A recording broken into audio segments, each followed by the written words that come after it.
তো গত ক্লাসে আমরা যা যা পড়ছিলাম সেটা হচ্ছে একটা নৌকা নদী পার করতে কত সময় লাগে। টি সমান কি ছিল বলো তো? টি সমান D divided by Q sine alpha. এটা তো মনে আছে আশা করি সবার। টি সমান D divided by Q sine alpha. তারপরে বলছিলাম মিনিমাম কত সময় লাগবে, কিভাবে যাত্রা করলে সে সব থেকে কম সময় নদী পার করবে, ডি বাই কিউ, কারণ তখন আলফার মান 90 ডিগ্রি। আর আলফার মান 90 ডিগ্রি এই কথার মানে কি, সোজাসুজি যাত্রা করবে। ঠিক আছে, ওকে, এটা গেল সময়টা। আরেকটা কেস ছিল যেখানে নদী পার করতে পারবে না কখনোই, সেটা কখন, যখন আলফার মান 0 ডিগ্রি অথবা 180 ডিগ্রি, তাই না? তাহলে 0 ডিগ্রি অথবা 180 ডিগ্রি হলে আমাদের টিটা হবে ইনফিনিট। এই কথার মানে হচ্ছে সে কখনোই নদী পার করতে পারবে না। এই হচ্ছে সময় ভিত্তিক কথাবার্তা।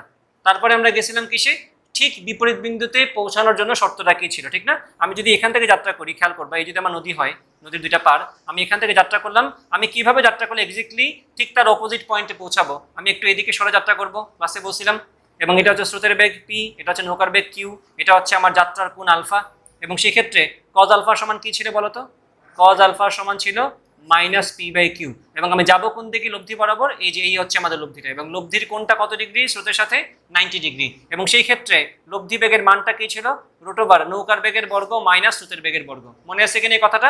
কজ আলফা সমান মাইনাস পি বাই কিউ। এবং এই সিচুয়েশনের জন্য আমার শর্তটা কি ছিল, স্রোতের বেগকে অবশ্যই নৌকার বেগের থেকে কম হওয়া লাগবে। নৌকার বেগ বেশি না হলে, এই যে এখানেই দেখতেছো জিনিসটা আমার একটা আনডিফাইন্ড ফর্মেটে চলে যাবে। নৌকার বেগ যদি ছোট হয়ে যায়, কিউ স্কোয়ার হয়ে যাবে ছোট, পি স্কোয়ার হয়ে যাবে বড়, আনসারটা হয়ে যাবে রুট ওভার নেগেটিভ সামথিং, যেটা আসলে সম্ভব না। সুতরাং আমাদের অবশ্যই নৌকার বেগকে স্রোতের বেগের থেকে ছোট হওয়া লাগবে। সমান হইলেও হবে না, কেন? কারণ সমান হইলে কজ ইনভার্স -1 আসে, ঠিক আছে, বা তখন কোনটা হয়ে যায় 180 ডিগ্রি, সেক্ষেত্রে সে তো নদীই পার করতে পারে না, সুতরাং 180 ডিগ্রিও হতে পারবে না। বুঝছো কিনা? তাহলে স্রোতের বেগ নৌকার বেগের সমানও হতে পারবে না, স্রোতের বেগকে অবশ্যই নৌকার বেগের থেকে ছোট হওয়া লাগবে। এই ছিল আমাদের কথা। এবং এই ক্ষেত্রে নদী এইভাবে, এই যে এ থেকে শুরু করলাম, বিতে পৌঁছালাম, এই ব্যাপারটাকে বাংলা সেন্টেন্সে কিভাবে লেখা হয়, সোজাসুজি নদী পার করা, ঠিক বিপরীত বিন্দুতে পৌঁছানো, ন্যূনতম স্মরণে নদী পার করা, সোজাসুজি নদী পার করা। চারটা কথা, চারটা লাইন বলছিলাম গত ক্লাসেই, মনে আছে কিনা? আচ্ছা, আর এই আলফা সমান 90 ডিগ্রি মানে কি, সোজাসুজি যাত্রা করা। সোজাসুজি যাত্রা করা আর সোজাসুজি নদী পার করা সেম কথা না, মনে আছে কিনা এই কথা? সোজাসুজি যাত্রা করা মানে হচ্ছে স্রোতের সাথে 90 ডিগ্রি কোণে তুমি যাত্রা করছো নৌকা নিয়ে। আর সোজাসুজি নদী পার করা মানে তুমি এমনভাবে যাত্রা করছো যাতে তোমার লব্ধিটা হয় স্রোতের সাথে 90 ডিগ্রি কোণে। এটা হচ্ছে সোজাসুজি যাত্রা করা, এটা হচ্ছে সোজাসুজি নদী পার করা। আশা করি সামারি দিতে পারছি। পরে কি ছিল, দৈর্ঘ্য বরাবর সরণের হিসাব ছিল, মনে আছে কিনা? দৈর্ঘ্য বরাবর সরণটা, দৈর্ঘ্য বরাবর সরণের জন্য আমরা কি লাগতো, দৈর্ঘ্য বরাবর বেগ লাগতো। তো এই যদি আমাদের স্রোতের বেগ হয় পি, এই যদি আমার নৌকার বেগ হয় কিউ, এবং যদি আমার আলফা হয়, কোন হয় আলফা, আমি যদি এদিক বরাবর এক্স অক্ষ বলি, তাহলে আমার দৈর্ঘ্য বরাবর সরণের জন্য কি লাগবে, দৈর্ঘ্য বরাবর বেগ লাগবে।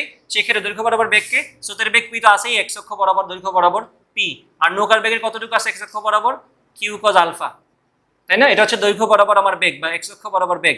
এক্স অক্ষ বরাবর আমার সরণটা কতটুকু বের করা লাগবে না? এক্স অক্ষ বরাবর সরণ আমি বললাম এক্স, তাহলে এক্স অক্ষ বরাবর সরণ এক্স সমান এস ইজ ইকুয়াল টু ভিটি সূত্রটা, এটা হচ্ছে এক্স অক্ষ বরাবর বেগটা ইনটু টি। টি এর জায়গায় কোন টাইম বসাবো আমরা?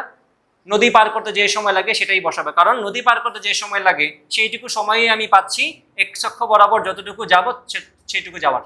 এর বেশি আমি একটা সময় পাবো না, এর থেকে কমও পাবো না, এর থেকে বেশিও পাবো না। আমি এক্স্যাক্টলি সেই সময়টাই পাবো যে সময়টা আমার নদী পার করতে লাগছে, কারণ যতক্ষণ সে নদী পার করতেছিল ততক্ষণই সে এক্স অক্ষ বরাবর ডান দিকে আগাইছে।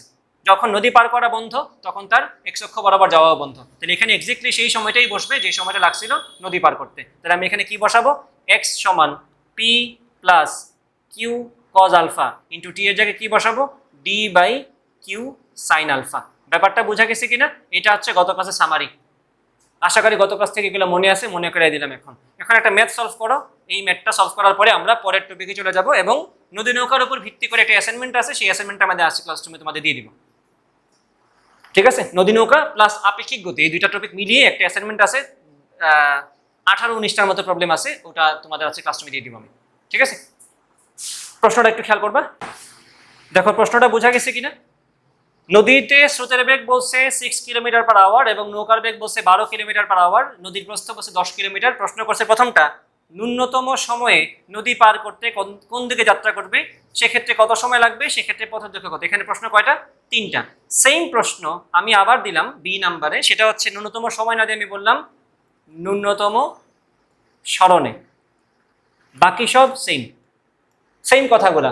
তখন বলবা ন্যূনতম স্মরণে নদী পার করতে কোন দিকে যাত্রা করবে, সেক্ষেত্রে কত সময় লাগবে, সেক্ষেত্রে পথ দৈর্ঘ্য কত। দুইটা আলাদা প্রশ্ন, সলভ করো। যদি গত ক্লাস মোটামুটি বুঝে থাকো এবং আজকের ক্লাসটা রিভাইজ দেখে থাকো এখন, তাহলে এটা পারার কথা। বলো এখন মনে আসে কিনা, ন্যূনতম সময়ে নদী পার করতে হলে কোন দিকে যাত্রা করবে? এটা কি মুখস্থ না? আজকের ক্লাসের শুরুতেই কথা বললাম। প্রথমে আমাকে এটা বলো, সময়ের সূত্রটা তো সবার জানা আছে তো নাকি? সময়ের সূত্রটা কি? টি সমান D divided by Q sine alpha. এটা তো মুখস্থ সবার। তাহলে আমার যদি সময়টা মিনিমাম নিতে হয়, সেক্ষেত্রে আমার সাইন আলফা সমান 1 হবে, সেক্ষেত্রে আমার আলফা সমান 90 ডিগ্রি। তাহলে এটাই তো এখানে আনসার দিতে পারতেছো। ন্যূনতম সময় নদী পার করতে কোন দিকে যাত্রা করবে? সোজাসুজি, অথবা বা স্রোতের সাথে 90 ডিগ্রি কোণে। তাহলে এখানে তো আনসারটা রেডি করা আছে। এখানে তো আনসারটা কি? তাহলে এই যে এই জায়গার আনসারটা কি?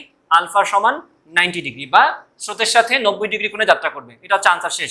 তারপরে কি প্রশ্ন করছে, সেক্ষেত্রে কত সময় লাগবে? তো সেক্ষেত্রে কত সময় লাগবে সূত্রই আছে, টি সমান ডি বাই কিউ বসায় দাও। ডি এর মান কত?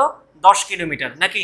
কিউ এর মান কত? কিউ এর মান কিন্তু নৌকার বেগ 12 কিলোমিটার পার আওয়ার। তাহলে 10 ডিভাইডেড বাই 12, 5/6, 5/6 ঘন্টায় আসবে আনসার, কারণ আমরা তো সেকেন্ডে নেই।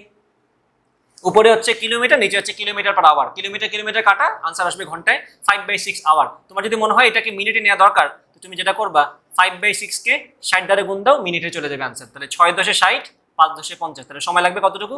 50 মিনিট। ঠিক আছে কিনা? এরপর জিজ্ঞেস করছে সেক্ষেত্রে পথের দৈর্ঘ্য নির্ণয় করো। এটা কেমনে বের করবা? সেক্ষেত্রে পথের দৈর্ঘ্য মানে হচ্ছে সে যে পথে যাচ্ছে সেই পথের দৈর্ঘ্যটা বের করবা। সে কোন পথে যাচ্ছে? এই মনে করো আমার নদী, দেখতেছি, দেখা যাবে কি আসে, দেখা যাবে। এই হচ্ছে মনে করো স্রোত। স্রোতের বেগটা কত? 6 কিলোমিটার পার আওয়ার নাকি? আর নৌকা কিভাবে যাত্রা করতেছে আমাদের হিসাবে এখন 90 ডিগ্রি কোণে না? যাত্রা করলো 90 ডিগ্রি কোণে 12 কিলোমিটার পার আওয়ার। এটা কি তার লব্ধি না? সে তো লব্ধি বরাবরে যাবে নাকি? পথের দৈর্ঘ্য বলতে আসলে বোঝায় লব্ধি যে বরাবর, সেই বরাবর তার যে লেংথটা অতিক্রম করবে, সেই যে এই যে সে এ থেকে মনে করো সিতে আসলো, এই যে লেংথ সেটা কতটুকু? তুমি কি এই বরাবর কি বেগটা কত পাচ্ছ? লব্ধি বেগটা না এই বরাবর? এই বরাবর কি সে লব্ধি বেগে যাচ্ছে না? লব্ধি বেগ তুমি যদি বের করতে পারো, তুমি তো সময় বের করেই ফেলছো আগের অংশে। কত সময় লাগবে তুমি বের করছো না? ডি বাই কিউ দিয়ে কত? 5/6 আওয়ার। তাহলে এই বরাবর বেগটা আগে বের করো। লব্ধি বেগের মান বের করা কি খুব কষ্টের? যেহেতু 90 ডিগ্রি কোণে আসে না আমাদের স্রোতের বেগ আর নৌকার বেগ। তাহলে সূত্রটা কি? √6² + 12²। আনসার দেখো কত আসে? 6² কত? 36, 12² কত? 144। তাহলে 36 আর 144 যোগ করলে কত হয়? 6 4 10, 4 3 7 8, 180। √180 কত হয়? না না, তুমি ইতে বলো, রুটে রেখে বলো। 18, এই যে এটা এইভাবে লিখবা, 18 × 10 না, 9 2 18 না, 9 × 20। 9কে বর্গমূল করলে 3, আর 20কে করলে 4 5 20 না, এটা একটা 2 আসবে, 2√5, তাহলে 6√5 হচ্ছে আনসার। বুঝছো কিনা? এইভাবে রাখবা মানগুলাকে, এইভাবে রাখলে তোমার ম্যাথটা ইজি থাকবে, ম্যাথটা দেখতে সুন্দর থাকবে। তাহলে এই হচ্ছে তোমার লব্ধি বেগের মান কত, সেটা 6√5 কিলোমিটার পার আওয়ার। এখন এই লব্ধি বেগ দিয়েই কি সে যাচ্ছে না এই বরাবর? তাহলে এই পথের দৈর্ঘ্য তোমার বের করতে কি খুব বেশি কষ্ট হবে? হবে না, কারণ তুমি জানো এই বরাবর সময়টা কতটুকু সে নিছে। কারণ নদী পার করতে যে সময় লাগবে সেটাই তুমি এখানে বসাবা। তাহলে তুমি বেগ জানো, তুমি সময় জানো, পথের দৈর্ঘ্য তুমি বের করতে পারবে না। এখানে কোন সূত্র আসবে? S = VT, সেই মুখস্থ সূত্রটা। তাহলে S এর মান কত আসবে? V এর মান তো 6√5, আর সময় কতটুকু লাগছিল আমাদের? 5/6। খেয়াল করছো 6 6 যে কাটা যায়, মানটা যে সুন্দর থাকে 5√5। তো দেখো তুমি যদি এইভাবে দশমিকে নিয়ে নাও শুরুতেই, তাহলে ম্যাথটা বারবার কঠিন হবে। দেখো এখানে সুন্দর মতো কাটাকাটি চলে গেছে, এবং আমার আনসারটা এইভাবে রাখলে কোনো সমস্যা নেই। পথের দৈর্ঘ্য তাহলে কত? 5√5 আওয়ার না, কিলোমিটার। বোঝা গেছে কিনা? তাহলে এটা যদি তুমি বুঝে থাকো যে ন্যূনতম সময় নদী পার করতে কোন দিকে যাত্রা করবে 90 ডিগ্রি কোণে, সেক্ষেত্রে কত সময় লাগবে? ডি বাই কিউ আনসার পেয়ে গেলাম। সেক্ষেত্রে পথের দৈর্ঘ্য কত? লব্ধি বেগের মানটা বের করলাম, তার সাথে নদী পার করতে প্রয়োজনীয় সময় গুণ করলাম, S = VT ফরম্যাট থেকে আমরা পথের দৈর্ঘ্যটাও পেয়ে গেলাম। সেম প্রশ্নটা সলভ করবা ন্যূনতম সরণের ক্ষেত্রে। এখন খেয়াল করো, ন্যূনতম সরণে যদি বলি নদী পার করতে কোন দিকে যাত্রা করবে, জানা আছে না সবার? cos আলফা সমান -p/q। এটার নামে ন্যূনতম সরণ না? মনে আছে কিনা? আমি যদি এখান থেকে যাত্রা করি, আমার টার্গেট হবে এমনভাবে পৌঁছানো যাতে করে আমি ঠিক বিপরীত বিন্দুতে পৌঁছাই, এ থেকে বিতে পৌঁছাই। তাহলে আমি যাত্রা করবো এইদিকে, এবং সবার আশা করি মনে আছে কোনটার মান কত হয়। ঠিক আছে কিনা? আলফা সমান কত আসবে? cos inverse -p/q। ঠিক আছে কিনা? পি এর মান কত? পি আসলে কার মান? স্রোতের বেগ না? স্রোতের বেগ কত? 6, নৌকার বেগ কত? 12। এখানে একটা মাইনাস ছিল না? তো cos ইনভার্স -6/12 মানে কি -1/2 না? তাহলে cos ইনভার্স -1/2 সমান কত হবে? 120 ডিগ্রি। তাহলে 120 ডিগ্রি কোণে যাত্রা করলে আমরা ঠিক বিপরীত বিন্দুতে পৌঁছাবো। এটা নামই হচ্ছে ন্যূনতম সরণে নদী পার করা। ঠিক আছে কিনা? তাহলে প্রথম প্রশ্ন হয়ে গেল আমাদের, কোন দিকে যাত্রা করবে? 120 ডিগ্রি কোণে যাত্রা করবে। দ্বিতীয় প্রশ্ন, সেক্ষেত্রে কত সময় লাগবে? সূত্র কি মুখস্থ না সবার? সময় সূত্র কি? টি সমান D by Q sine alpha. D এর মান কত? 10 কিলোমিটার। টি কিউ এর মান কত? 12।